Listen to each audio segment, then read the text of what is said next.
Hello, welcome to my YouTube channel. It's your girl Patricia here with another video. If you're new here, welcome. If you're returning, welcome, and thank you for sticking with me. In today's video, as you can read from the title, I'll be talking about some of the cultural shocks I've experienced since moving to Serbia. I am from Zambia, just a quick disclaimer, and obviously this is a different place. This is Europe and I'm from Africa, so there'll be many differences. So if you'd like to support my channel, please do so by subscribing and also like this video. And if you'd like to support my channel to help me buy better quality equipment, you may help me by donating to my Patreon. I'll link it in the description box. So let's get into the video. The first culture shock I would say about Serbia is the coffee culture. So coffee culture here is quite a big thing. Where I'm from, it's not so common to like say, oh hey, let's go hang out, let's go have a coffee with a friend, you know. Usually it's not done like that. For example, if your friend wants to meet you or wants to see you after a long time, you just maybe meet at their house and go chat at their place, or maybe you'd meet and take a walk, something like that. But here usually it's like, I did a PM kafa, like let's go drink coffee or let's go meet at the cafe, you know. But here but from in Zambia it's different, and there's cafe bars literally close to like where you live. There'll be a cafe bar right next to where you live. Like there's so many of them, and I think this coffee culture is nice, you know, because you get to have like maybe a central place to meet. Maybe if your arrangement where you're staying is not so good, and maybe you want to meet somewhere else and maybe you want to get some air, it's really good. But for us, usually maybe in Zambia, if we would go out with friends, maybe it's like to go to a restaurant, to have a dinner, to have a lunch, stuff like that. But coffee is not too much of a big thing in my country. The second culture shock I would say is the family here. So usually where I'm from, you know, family unit, mother, father and children or child, you know. So usually you just see the mothers with the babies, sometimes you'd see the fathers carrying the baby, whatnot, you know. But here in Serbia, ever since I came here, I see that the father figures are very present in the upbringing of their children, in the sense that they would help change the diapers. If the baby needs to go to the bathroom, they would take them.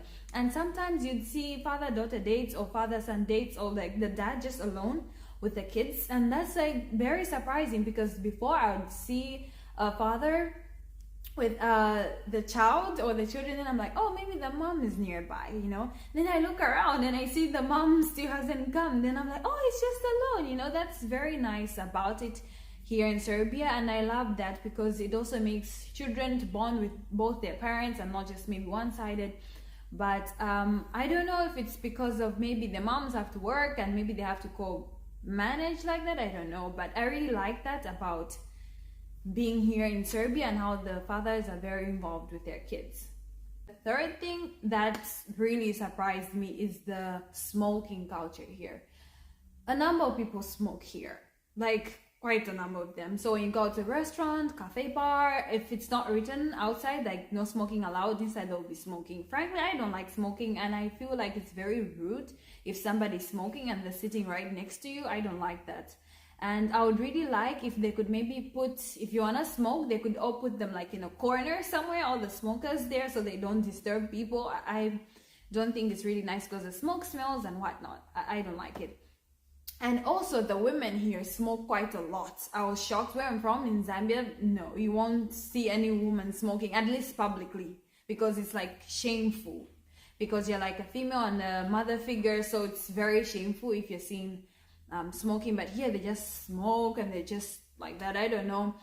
Usually cigarettes, and if you see girls like younger generation like me, it's usually, I don't know, other people call it hookah or shisha doing that.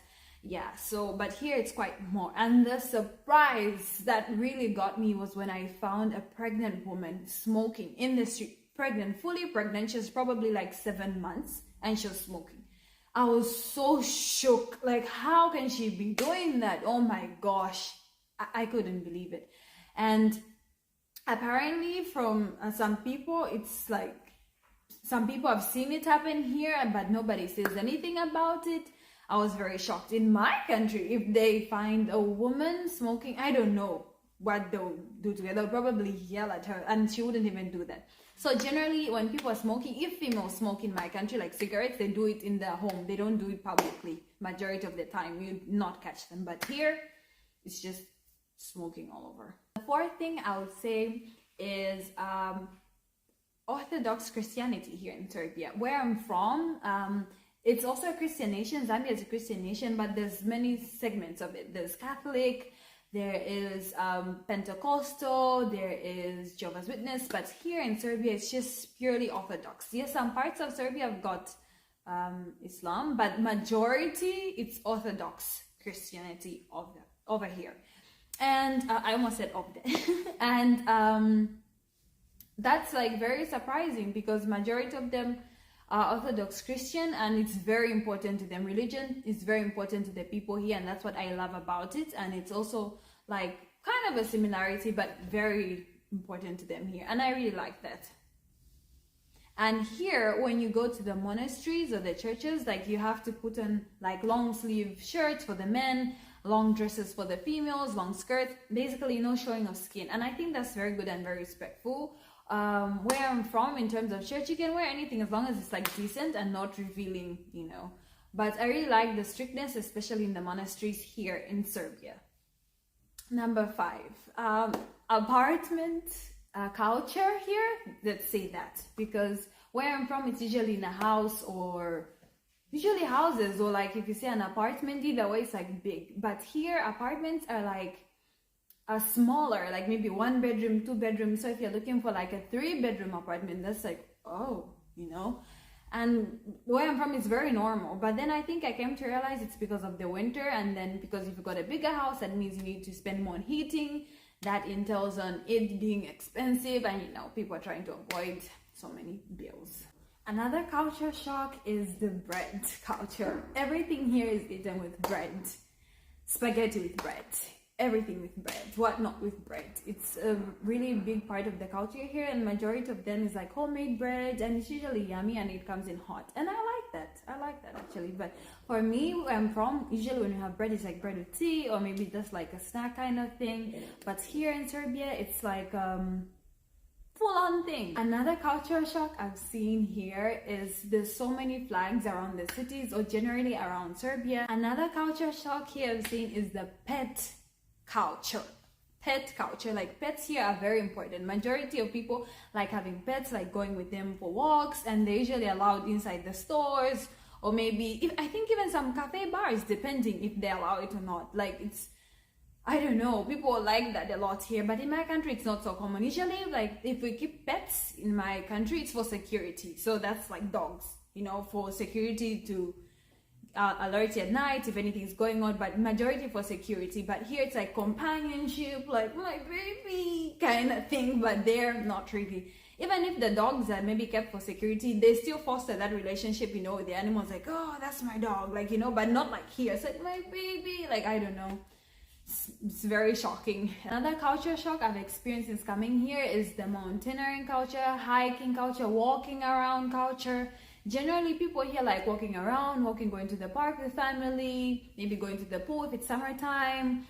And, you know, mountaineering is not so common where I'm from, or like generally walking so much, like going to the park, because first of all, in my country, we don't really have parks like where you can go and sit and have leisure. So usually the things in the malls, you know, mall, or you're going to a restaurant kind of thing. But here there's those facilities that makes it easier for you to go with friends and whatnot. And then also mountaineering is not something that's really done in my country unless when necessary, and also because of the big snakes there.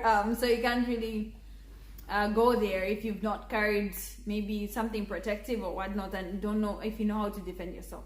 So that's one of the things I have noticed here in Serbia. Another culture shock that I've seen here is the teenagers' nightlife. Teenagers here by the age of 16, 17, maybe even 15 are out in the disco clubs, like going out at night, getting back home at 1 a.m., 2 a.m. The girls maybe in short skirts, and the guys maybe 15, 16 smoking. That's very mind-blowing to me. In my culture, you cannot see a child that age. If somebody is maybe 17, 18, it's just going out to the restaurants with friends or movies, stuff like that. But here, they're already going out, going to the nightclubs, experiencing that kind of life. That's very surprising, and I don't think it's good, honestly. I feel, in my opinion, 21 somewhere there, then you can go. But here it's different, and the kids also smoking. That's very surprising. Culture shock is the birthday parties, your kids' birthday parties. You find like maybe a little baby will be having a birthday party, like maybe turning 1 year old, and everybody's invited, the grandma, the cousin, the what, and you're like, what? It's a kid's birthday party. It's just supposed to be kids with the fellow kids, like maybe 3 or 4 parents there, but not the whole clan, you know. If it's an adult birthday party, yeah, that's okay, but kids' birthday party, I don't know, maybe it's just something that's done here. But those are some of the cultural shocks. I hope you enjoyed this video. I hope you found this video informative. You can also follow my YouTube channel by subscribing, and also follow me on Instagram because I post on there and keep you guys updated. Follow me on Instagram, the same handle, Patricia Kaunda. And also, if you'd like to support my channel, don't forget to donate by following the link in the description box. And also, I post about my life here in Serbia, doing vlogs and whatnot, so you may check out my channel. Thank you guys for watching. Don't forget to like, share, and subscribe. Bye!